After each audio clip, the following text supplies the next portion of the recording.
आपण सर्वांनी शोध व बचाव आपत्कालीन पथकाबद्दल ऐकलंय। अपघात असो की पूरस्थिती, बचाव कार्यासाठी दाखल होतं।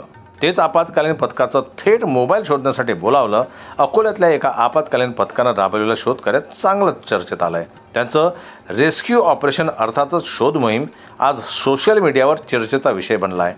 ही रेस्क्यू मोहीम होती विहिरीत पडलेल्या एका महागड्या मोबाईल फोनच्या शोध कार्यासाठी। या बचाव पथकाने विहिरीतल्या 40 फूट खोल पाण्यात शोधकार्य सुरू केलं आणि 22 तासाच्या अथक प्रयत्नानंतर अखेर विहिरीत पडलेला मोबाईल तसाच सुखरूप हाती लागला। ही गोष्ट आहे अकोला शहरालगत असलेल्या येळवण गावातील। तसं झालं असं की येळवण गावातील पप्पू मोहोळ यांच्या शेतातील ती विहीर साधारणतः 50 फूट खोल आणि 40 फुटापर्यंत पाण्याने भरलेली। मोहोळ फुल शेतीला पाणी देत असतानाच अचानकपणे खिशातील मोबाईल फोन विहिरीत पडला। थोड्या वेळातच पिंजर येथील संत गाडगेबाबा शोध आणि बचाव आपत्कालीन पथक येळवण गावात दाखल झालं आणि मोबाईल फोनच्या शोधार्थ सर्च मोहीम सुरू झाली।